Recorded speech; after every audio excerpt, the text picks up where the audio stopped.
Donc on va démarrer puisque l'heure est arrivée. Donc on a la chance de pouvoir partager un moment important sur la transformation numérique. On va avoir de nombreux exemples, comment est-ce que ça fonctionne concrètement. Parce que vous avez pu voir que la notion de transformation numérique, le numérique, c'est le changement, c'est maintenant quelque part. C'est-à-dire le fait de dire qu'on est dedans. La question, c'est pas est-ce qu'on doit y aller, mais comment est-ce qu'on fait pour que ça marche. Et donc c'est très intéressant d'avoir toutes ces expériences qui nous montrent à la fois leur métrique. Est-ce que ça a bien fonctionné? Qu'est-ce qu'on appelle bien fonctionner? Combien ça coûte? Qu'est-ce qu'on fait des gens qui ne sont pas hyper numériques? Enfin, comment ça marche tous ces éléments-là? C'est l'objectif de présenter ça. Et donc, on va avoir toute une série dans ces domaines-là. Peut-être une question sur la salle. Qui, dans la salle, est organisme de formation pour apprendre à se connaître? Très bien. Qui est école, éducation nationale? Formation continue. Qui est responsable de formation? Voilà, donc on se connaît mieux. Alors maintenant que vous êtes présenté, je vais me présenter. Je m'appelle Stéphane Diebold. Je suis président de l'AFEN. L'AFEN, c'est l'association des responsables de formation. On est 10 000 sur l'ensemble du territoire. Et ensemble, on essaie de se dire le métier, il évolue comment. Et de pair à pair, on essaye de voir ce qui bouge pour assurer ce qu'on appelle la transformation heureuse. On a un slogan pour chaque année. Cette année, et vous verrez que ça aura des conséquences, c'est le fait de dire learn to good, for good, de façon à se dire comment est-ce qu'on redonne à la formation une dimension sociétale importante. Et donc, on va œuvrer dans ce sens-là. Et vous aurez des informations dès la semaine prochaine si vous suivez l'AFEN. Mais pour l'instant, l'objet, c'est de présenter les autres, de mettre en valeur des gens qui ont du talent, d'être une vitrine à talent. Et là, on a la chance d'avoir Rémi Schall, le directeur général d'EdTech France. C'est un mot que certains considèrent comme un barbarisme. Mais par contre, il va nous expliquer ce que ça représente. Puis d'abord, il va se présenter. Qui es-tu? J'ai l'impression d'être à l'école des fans. Exactement. Bonjour à tous, je suis très, très honoré d'être là aujourd'hui. Je suis parti ce matin en disant à ma femme, j'ai une conférence à Berlin, c'était très, très, très chic. Et je ne m'attendais pas à avoir autant de monde. Merci beaucoup Stéphane pour cette présentation. C'est la première fois que je fais une conférence en suite et basket. Ça aussi, c'est un élément de la disruption de mon profil de ces derniers mois. Je vais vous en dire un petit peu plus. On a du temps, on est entre nous, donc... L'idée, c'est aussi que la parole puisse circuler si vous avez envie d'intervenir, de demander une précision, de répondre à une question ou d'en poser une. Sentez-vous libre. Je demanderai à Stéphane d'être mon assistant et d'aller vous tendre le micro. Avec plaisir. Ce sera un privilège. Alors, je vais commencer par me présenter. Alors, je suis directeur général d'EdTech France et je vais vous faire une présentation très low-tech parce qu'à part ce micro, je n'ai rien d'autre de technologique. Je n'ai même pas de PowerPoint. Alors, pour trois raisons essentielles. La première, c'est que je trouve que le PowerPoint rend un peu idiot parce que les gens regardent, les gens lisent et n'écoutent pas ou ne regardent pas celui qui s'exprime. Donc j'aime pas tellement ça. Ensuite, j'aime pas tellement ces photos qu'on retrouve sur les réseaux, toujours avec quelqu'un qui parle devant un PowerPoint qui a l'air très intelligent. Et puis la troisième raison, la vraie, c'est que j'ai pas eu le temps de le faire. Voilà. Et donc il faut jamais le dire, mais je vous le confie. Et du coup, cette présentation, elle sera sans doute un peu plus humanisée que s'il y avait des belles images qui se diffusaient derrière. Et puis, c'est un autre intérêt de PowerPoint, c'est qu'on n'est pas prisonnier d'un chemin voilà, qu'on a écrit avant. Donc, on va se balader. Je ne sais pas exactement comment, où. J'ai une idée quand même de la destination, mais l'important, c'est le voyage qu'on va faire ensemble ce matin à Berlin donc, et à Paris. Alors, moi, je m'appelle Rémi Schall. Je suis directeur général d'EdTech France. Et on va commencer par éclairer ce terme, ce barbarisme, comme tu as dit Stéphane, d'EdTech, parce que c'est un mot que moi-même, il y a 1 an et demi, je vous expliquais aussi mon parcours, je ne connaissais pas très bien. Aujourd'hui, beaucoup de gens s'en saisissent et en parlent et veulent en entendre parler. J'en suis ravi, parce que ça fait partie de mon job en tant que DG de cette association EdTech France. Mais il faut quand même revenir un peu sur l'histoire de ce terme. EdTech, c'est la contraction de termes, de vocables, tech, vous l'avez compris, et education, dans une acception anglo-saxonne du terme. Quand on dit éducation à des Français, ils pensent tout de suite éducation nationale, ils pensent enfant. Quand on dit education à un anglo-saxon, ils pensent formation tout au long de la vie. Je dis souvent, mais il faut que je change mes punchlines, mais que la tech vous accompagne de la maternelle jusqu'à l'EHPAD, mais c'est ça hein, la question. Et les entreprises EdTech vont proposer des solutions qui vont précisément de la maternelle et potentiellement jusqu'à l'EHPAD. Donc ce terme, il est apparu il y a quelques années. On en parle en ce moment en France. Vous savez que tout est tech. Hein. Il y a l'agri-tech, la surtech, la fintech, la legal tech, la pitech. Pour ceux qui étaient à Biarritz, il y a des gens qui étaient à Biarritz la semaine dernière à l'UHFP? Personne? Vous auriez découvert la discothèque, qui est un truc qu'on connaît, mais qui est revenu au goût du jour la semaine passée. Bref, tout est tech. entre nous, et ne le tweetez pas, je ne suis pas certain que ce terme d'EdTech survive bien longtemps, et tant mieux. Et tant mieux, parce que ça voudra dire, quand on ne parlera plus de EdTech, que l'innovation, le numérique au service de la formation et de l'éducation serait quelque chose de parfaitement rentré dans les mœurs. Ce n'est pas encore le cas, donc on a besoin d'un drapeau, et ce drapeau, c'est celui que brandit EdTech France. Donc Education Technology, ce terme désigne toutes les solutions ou toutes les entreprises qui proposent des solutions qui mettent une techno, quelle qu'elle soit, que ce soit un LMS, que ce soit une tablette, que ce soit un smartphone, que ce soit un ordinateur ou d'autres, au service d'une expérience d'apprentissage. Voilà, au service d'une expérience d'apprentissage. Et une expérience d'apprentissage, on la vit qu'on ait 6 ans, qu'on ait 26 ans ou qu'on ait 56 ans. Bon. D'où le dénominateur commun de toutes les entreprises dites EdTech, eh bien, c'est l'idée qu'on va enrichir l'expérience de l'apprenant ou l'expérience de l'enseignant et du formateur. Quelques mots sur EdTech France, qui est l'association que je dirige aujourd'hui. C'est une association d'entreprises qui mettent la technologie et l'innovation au service de l'éducation, de l'enseignement supérieur et de la formation tout au long de la vie. Je dis d'entreprise, je n'ai pas dit de start-up, d'accord ? Parce qu'une start-up, c'est jamais qu'une entreprise. Elle est jeune, elle est sans doute innovante, mais c'est jamais qu'une entreprise. Quand on dit start-up et qu'il y a 10 entrepreneurs, il y en a 2 pour dire nous on est une scale-up. Je ne sais pas si vous savez ce que c'est, mais c'est la phase d'accélération de la start-up. Où il y en a 2 qui disent bah non, nous parce qu'on n'est pas innovant. Bon, alors, moins dans la tech, a priori tout le monde est un peu innovant. Ou alors nous parce qu'on a 15 ans. Je vois un garçon là qui est CEO adjoint de Tralalaire, qui est une entreprise EdTech qui a au moins 15 ans. Voilà, d'ailleurs, il a une barbe qui commence à être grisonnante. Bon, il a les baskets, donc les codes sont un peu respectés. Mais non, tout ça pour dire que l'image d'Épinal de l'entrepreneur tech, c'est-à-dire un jeune homme blanc de 22 ans qui a fait une grande école, qui a des baskets et qui a un cube à la station F, ça n'est pas le profil type des entrepreneurs EdTech. Voilà. Qu'ils soient entrepreneurs du scolaire, de la formation professionnelle ou de l'enseignement supérieur, ils ont des profils, des parcours qui sont souvent très différents. Il y a des jeunes, bien entendu, il y a aussi des moins jeunes, il y a des gens qui se sont lancés dans une seconde partie de carrière en devenant entrepreneurs, il y a d'anciens enseignants, d'anciens formateurs. Le profil type est très varié. En réalité, il n'y a pas véritablement de profil type pour ce qui est des entrepreneurs EdTech. Et ces entrepreneurs ont décidé, il y a maintenant 1 an et demi, c'était en mai 2018, de se fédérer, de se regrouper au sein d'une association qu'ils ont créée à ce moment-là et qui s'appelle EdTech France. Si je reviens à la genèse de ce projet, courant 2017, il y a une première initiative qui est portée à l'époque par Cap Digital, le pôle de compétitivité, et soutenu par la Caisse des dépôts, qui est une cartographie de ce qu'on appelle cet écosystème EdTech. En gros, on va recenser toutes les entreprises qui, sur le territoire français, se revendiquent de cette filière. Ça s'appelle l'Observatoire EdTech. Depuis, il n'existe plus, mais en 2017, il a le mérite de mettre en valeur une filière et de démontrer qu'il y a 250, 300, peut-être 400 entreprises qui, à un moment donné, se disent nous, on est EdTech, c'est nos enjeux, quoi. Et suite à ça, un certain nombre des entrepreneurs se rendent compte qu'ils ne sont pas vraiment représentés, en tout cas qu'il n'y a pas une association qui, de manière transverse, en transcendant les marchés, que sont ceux de l'enseignement scolaire, de l'enseignement supérieur et de la formation professionnelle, les représente dans leur potentiel d'innovation et de rupture, d'une certaine manière. Et donc, ils se rassemblent, il y a un manifeste qui est mis en ligne, qui est signé par 180 boîtes, et puis il y en a une quarantaine qui adhèrent en mai 2018. Il y a un bureau qui est élu. Le président s'appelle Benjamin Viaud, c'est toujours le président d'EdTech France. Il est CEO de Benelux School. C'est une solution pour l'école primaire, c'est ce qu'on appelle un environnement numérique de travail. Et puis, il y a 7 autres vice-présidents et vice-présidents, dont certains seront présents aujourd'hui, qui sont nommés. Mais quand on est entrepreneur, et certains d'entre vous le sont, c'est difficile à la fois de faire vivre sa société, de la faire grandir, et en même temps de s'occuper d'une association. Donc, il décide de se munir d'un opérationnel, d'un permanent, et c'est moi qui arrive en novembre 2018. Un tout petit mot sur mon parcours, parce que je ne suis pas tellement tech en réalité, et en revanche, je suis beaucoup plus ed. Moi, j'ai une première partie de parcours dans l'enseignement supérieur, où j'ai passé près d'une vingtaine d'années. Vous m'auriez vu il y a 2 ans, je serais venu ici même, peut-être en costume, cravate. Je sais qu'il y a une ancienne étudiante au moins qui est là-bas, qui m'a connu prof de droit, puisque je l'ai été pendant une dizaine d'années.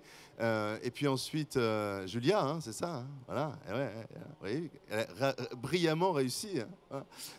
Grâce à moi, c'est ce qu'elle me disait l'autre jour. Bref, donc j'ai été prof de droit pendant une dizaine d'années à l'université, puis dans des grandes écoles de management. J'ai acquis des responsabilités pédagogiques, administratives, j'ai cessé d'enseigner. Et puis ensuite, je suis devenu directeur d'une grande école de management. J'ai quitté ce monde en juillet 2018.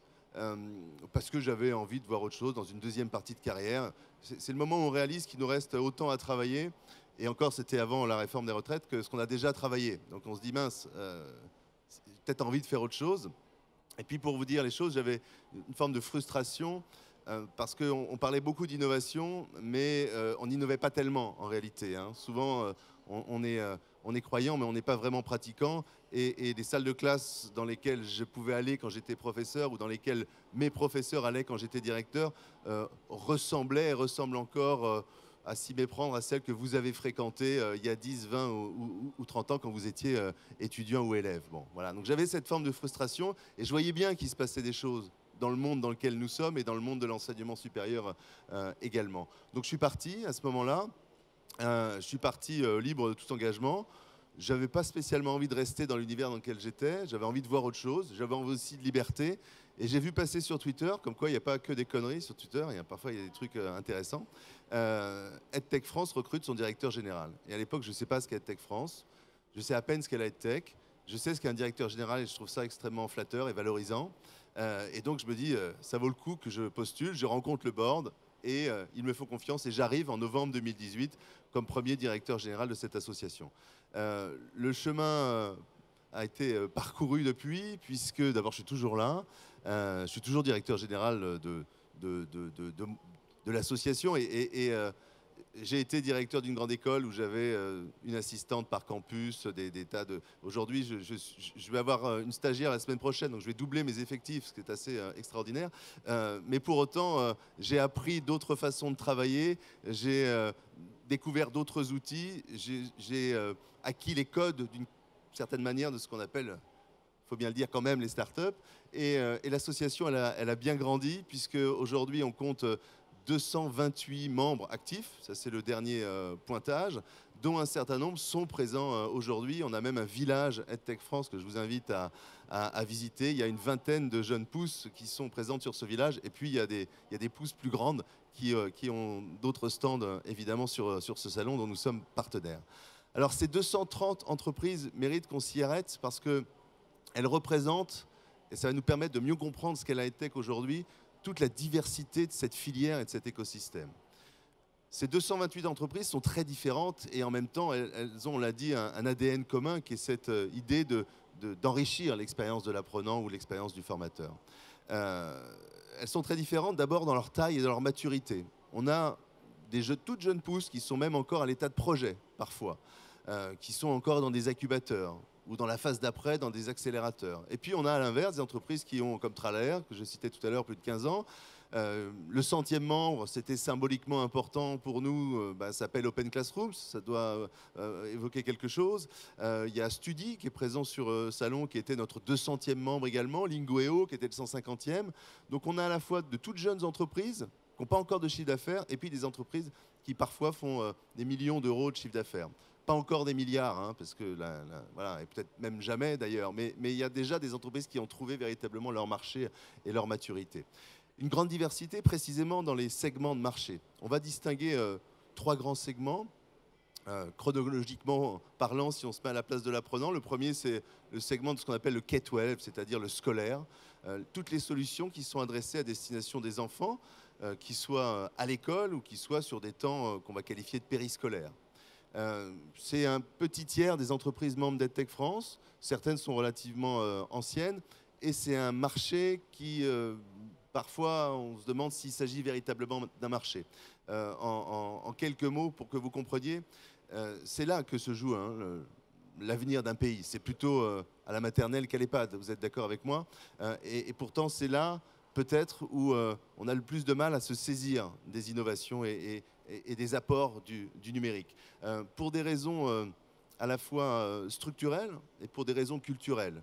Vous développez, comme c'est le cas d'un certain nombre d'entrepreneurs, des solutions pour permettre à des enfants dyslexiques, dyspraxiques, etc., de mieux lire ou apprendre. Vous développez une solution avec de l'intelligence artificielle pour individualiser les enseignements du français pour des élèves de CP, par exemple. Vous inventez un jeu vidéo pour apprendre les mathématiques.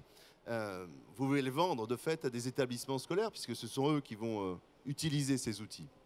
Mais le problème, c'est que, d'une part, l'éducation nationale n'achète pas, ou peu, ou très rarement, et que d'autre part, les établissements scolaires qui sont les utilisateurs, en tout cas dont les enseignants sont les utilisateurs, ne sont pas les payeurs. Ce sont les collectivités qui vont financer ces achats de ressources numériques.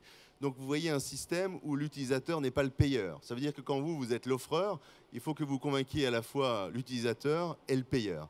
Et puis il y a de fait autant de prospects, pour utiliser un gros mot, qu'il y a de collectivités en France. Et ce ne sont pas les mêmes collectivités auxquelles il faut s'adresser, selon que votre solution elle est destinée à une école primaire, là c'est la commune, à un collège, là c'est le département, ou à un lycée, là c'est la région. Donc c'est un marché qui structurellement est très difficile à adresser pour de jeunes entreprises. Rajoutez à ça le code des marchés publics, etc. Et puis il y a des freins que je qualifierais de culturels. D'abord, il y a une méfiance à l'égard du numérique. J'imagine que parmi vous, il y a des gens qui, comme moi, le week-end, essayent d'arracher des mains de leur enfant la tablette qui n'est pas arrivée là toute seule. Il n'y a rien de pire que d'acheter un smartphone à un môme, voilà, ça nous coûte cher. Il est content quand il le reçoit. Et puis après, nous, on va passer des heures à dire mais arrête avec ton téléphone, ça suffit les écrans. Voilà, vous connaissez ce discours. Et ce discours, c'est le discours ambiant. Hein.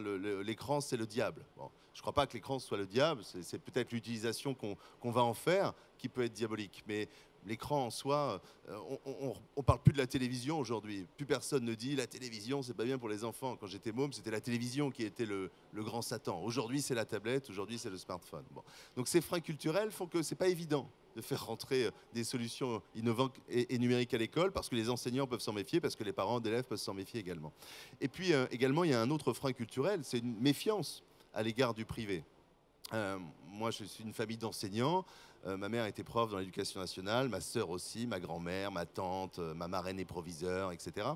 Et quand ma mère a appris que j'allais travailler dans le privé et diriger une école de commerce, par définition privée, elle ne m'a pas parlé pendant au moins un quart d'heure, ce qui pour ma mère est énorme. Hein. Je n'imaginais pas le choc culturel que ça a été. L'éducation, c'est comme la santé en France, c'est gratuit. On sait bien que rien n'est gratuit, qu'il y a toujours à un moment donné quelqu'un qui paye, et quand c'est gratuit, c'est qu'il y a un souci. Mais voilà, il y a cette idée, ce dogme que l'éducation c'est gratuit et que ceux qui veulent faire de l'argent avec l'éducation, c'est forcément des salauds de capitalistes. Et pour voir tous les jours, quotidiennement, des entrepreneurs et tech, je peux vous dire que il y a peu de salauds de capitalistes, et encore moins sur le secteur du scolaire, où ce sont des gens qui ont des valeurs, qui ont une conviction, qui sont souvent d'anciens professeurs, des professeurs eux-mêmes, et qui ont simplement l'idée que pour mieux armer nos enfants dans le monde qui est celui dans lequel nous vivons, dans le monde dans lequel ils grandiront, il faut peut-être mieux qu'ils soient déjà acculturés au numérique, qu'ils étudient par le numérique, qu'ils aient une éducation au numérique. Bon. Ça, c'est le premier segment de marché qui est donc difficile, où il est difficile de trouver son business model. Ou alors ce qu'on appelle en B2C, c'est-à-dire vendre aux parents le soutien scolaire, par exemple. Et dans ce cas-là, on va vous accuser de creuser la fracture entre ceux qui peuvent payer et pas payer. Vous voyez, c'est un peu un cercle vicieux. Peut-être faire plus court sur la présentation des segments pour leur laisser la main. Ouais, bien sûr. Sinon après, ils seront frustrés. Et à ce Non, moment-là, mais moi j'aime bien que les gens soient frustrés, parce que comme ça ils restent sur leur faim, et quand on reste sur sa faim, ça veut dire qu'on a encore de l'appétit. Voilà, tu le sais, Absolument. c'est avec l'appétit qu'on a envie d'apprendre. Le deuxième segment de marché, c'est l'enseignement supérieur, qui est en train de basculer aujourd'hui. Ce sont des solutions qui vont être adressées spécifiquement pour des universités, des grandes écoles de management, des grandes écoles d'ingénieurs. J'étais hier à un événement qui s'appelle Think Education, où on avait des entreprises et tech qui étaient présentes, des universités. Il y a un dialogue qui est en train de se construire, et on n'a pas les mêmes freins que dans le scolaire. Et puis le troisième segment de marché, ben, voilà, vous êtes en plein dedans, c'est celui de la formation professionnelle, de la formation continue, de la formation tout au long de la vie, de ce qu'on appelle aujourd'hui le digital learning, de ce qu'on appelait peut-être hier le e-learning. Ce sont toutes ces solutions qui vont être utilisées pour former des adultes, pour s'auto-former, qu'on soit en entreprise, qu'on soit dans un parcours de reconversion. Et là, il n'y a pas les mêmes freins culturels. On ne se méfie pas du privé, en tout cas pas de la même manière, et heureusement. On se méfie moins du numérique également, parce que toutes les organisations sont en train de réaliser leur transformation numérique et ont compris l'apport et l'intérêt qu'on pouvait trouver dans ces solutions. Et puis surtout, il Il y a de l'argent, je ne le dis pas trop fort, mais vous avez vu où on est. Donc c'est un segment de marché qui porte en réalité aujourd'hui le développement de la filière et qui porte également l'innovation. Voilà. C'est intéressant, on est à un moment de l'histoire où c'est en entreprise qu'on innove. Et l'innovation, elle n'est pas technologique. J'insiste sur ce point. La techno pour la techno, on s'en fout complètement. Ça n'a aucune espèce d'intérêt. Ouais, je n'ai pas fait un PowerPoint pour faire un PowerPoint. Si ne pas faire de PowerPoint, c'est aussi bien, autant ne pas en faire. La révolution, ou la transformation d'ailleurs, elle est plutôt et avant tout pédagogique. Donc on va se poser des questions de pédagogie et voir comment des solutions technologiques peuvent enrichir l'expérience du formateur ou l'expérience de l'apprenant et l'expérience des deux tant qu'à faire. Donc on va d'abord parler de pédagogie parce qu'il ne vous a pas échappé que le monde change, que vous avez tous dans votre poche, là, peut-être à la main même en ce moment, un smartphone, que depuis que ce truc est arrivé, nos vies ne sont plus les mêmes, que le paysage dans lequel nous évoluons, il est devenu numérique, que les compétences dont les entreprises que certains d'entre vous représentent ont besoin ne sont pas les compétences d'hier, ne sont même pas les compétences d'aujourd'hui, sont les compétences de demain, ces fameuses soft skills. Comment est-ce qu'on y forme? C'est difficile. Et puis l'intelligence artificielle, c'est pas uniquement des emplois qui vont être détruits par des robots, hein, c'est même pas du tout ça. C'est plus en termes d'apprentissage des opportunités, avec ce qu'on appelle notamment l'adaptive learning, mais c'est aussi la transformation d'un certain nombre de métiers. Et les entreprises ont des enjeux d'upskilling, de reskilling de leurs collaborateurs. On peut aujourd'hui, avec cette fameuse appli CPF que vous avez peut-être consommer de la formation de manière plus simple et plus intuitive parce qu'on est entré dans un univers de la formation tout au long de la vie. Le diplôme de fin d'études, ça n'est qu'une étape, à mon sens, parce que les compétences qu'on a acquises vont devenir vite obsolètes. Et comme un logiciel, il va falloir le mettre à jour très régulièrement. La formation, c'est ça. La formation professionnelle, c'est ça. La formation tout au long de la vie, c'est ça. Et les entreprises et tech vont proposer des solutions technologiques qui vont permettre de faciliter cette mise à jour de notre logiciel grâce à des organismes de formation peut-être qui sont aujourd'hui plus traditionnels, mais qui ont compris aussi que les tech étaient non pas des concurrents, mais bien davantage des partenaires. Stéphane. Très bien, donc ça me paraît clair et bien posé. Peut-être une question pour ouvrir aux autres questions, puisqu'on a vu qu'on avait des entreprises dans la salle. Pourquoi est-ce qu'on peut adhérer d'abord à EdTech France, et puis deuxième élément, est-ce que ça coûte cher? Qu'est-ce que ça rapporte? À choisir à la limite, pourquoi pas la FFP? Qu'est-ce qui est le mieux? Quelle est la plus-value? Et deux, la FFP. Alors, regardez ce garçon. Lève-toi, Olivier.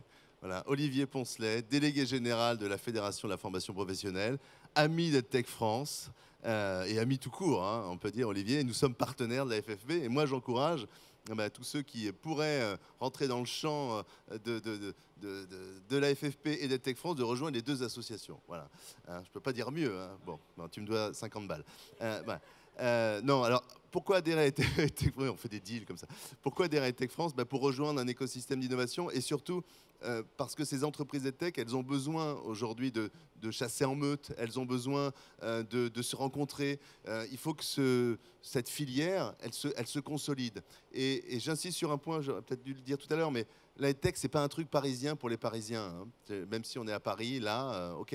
Mais d'abord, il y a EdTech Lyon, et je vois Magali qui est là. Il y a plein d'amis dans la salle, c'est génial. Et puis surtout, qui c'est qui vient de province? Donc effectivement, il n'y a pas que des Parisiens, on est d'accord. Mais non, mais tant mieux. Et heureusement. Et la EdTech, je disais, c'est pas un truc parisien pour les Parisiens parce que par définition, les apprenants sont partout.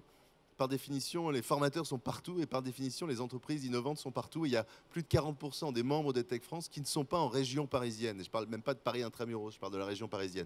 Et on a lancé des initiatives, des clusters. Alors on travaille avec les clusters qui existent déjà, comme EdTech Lyon, mais on a lancé un cluster Grand Ouest qui est animé par un certain Yannick Raffnel, un cluster Hauts-de-France, on va lancer un cluster Occitanie, un autre en Normandie et peut-être du côté de Bordeaux, parce qu'il faut que la EdTech vive dans les territoires et que chacun puisse se l'approprier. Donc rejoindre EdTech France quand on a une entreprise EdTech, c'est participer à à ce réseau, c'est rencontrer d'autres entreprises avec lesquelles on peut travailler ensemble, c'est rencontrer aussi les partenaires d'EdTech France, parce qu'au-delà de ces 228 membres, il y a aussi tout un réseau à la fois d'entreprises comme la Poste, la MGN, la Maïf, la Banque des Territoires, des fonds d'investissement, d'établissements d'enseignement supérieur, une dizaine de grandes écoles de management, d'ingénieurs, une université, et puis des associations. On a cité la FFP, on pourrait citer la Grande École du Numérique, les Talents numériques, des OPCO également, Acto et Opcommerce sont nos partenaires. Tous ceux qui s'intéressent à la transformation des métiers, des expériences d'apprentissage, peuvent nous rejoindre, et c'est pas très cher en plus. Oui, alors ça c'est bien, combien? Et comme ça après on prendra une ou deux questions dans la salle. Pour les adhérents, c'est-à-dire pour les start-up membres, les jeunes pousses, les entreprises qui ont moins de 12 mois, c'est 100 €. Pour les entreprises qui ont plus de 12 mois, c'est 450 €. Et pour les entreprises qui font plus d'1 million d'euros de chiffre d'affaires, c'est 1 000 € par an, bien entendu. Et puis pour les partenaires, il y a des grilles de cotisation qui dépendent de la taille du partenaire, s'il s'agit d'une association ou s'il s'agit d'une business school, on est à des cotisations entre 1 000 et 20 000 €. Et puis parfois, c'est gratuit, même quand on est une autre association et qu'on fait des choses ensemble. Voilà, on fait des accords gagnant-gagnant. Très bien. Une question dans la salle. Tout ce que vous avez rêvé de savoir sur l'EdTech, ceux qui veulent adhérer, ou pas d'ailleurs. Est-ce que ça vous parle, l'EdTech? Oui, je vois des têtes qui font oui. Est-ce que vous avez envie d'adhérer maintenant que vous avez fait cette présentation? C'est comme sur Facebook, on fait des pouces pour ceux qui aiment bien et ceux qui n'aiment pas, finalement, on dislike. Ta question est très cruelle. Je ne vois aucun pouce qui se lève. Mais je ne non. vois aucun pouce qui se baisse non plus. Exactement, c'est ça qui est la bonne nouvelle. L'important, c'est pas tant d'adhérer, sauf si vous êtes une entreprise, bien sûr, mais c'est d'aller rencontrer nos entrepreneurs. Encore une fois, ils sont très présents sur le salon, ils sont présents. Moi, je vous donne rendez-vous sur notre petit espace dédié qui est tout au bout là-bas, où il y a une vingtaine de stands. Venez échanger avec eux, venez les découvrir. Si vous êtes un organisme de formation, entre guillemets, traditionnel, venez rencontrer ceux qui peuvent vous permettre d'enrichir votre offre. Si vous êtes une entreprise, venez rencontrer aussi ceux qui peuvent vous permettre de déployer des dispositifs innovants auprès de vos collaborateurs. Si vous êtes un apprenant, venez voir aussi tout ce qui se passe, parce qu'on est à un moment de l'histoire qui est charnière, et moi je trouve ça plutôt passionnant. On peut voir ça sous le prisme de la crainte et de l'angoisse.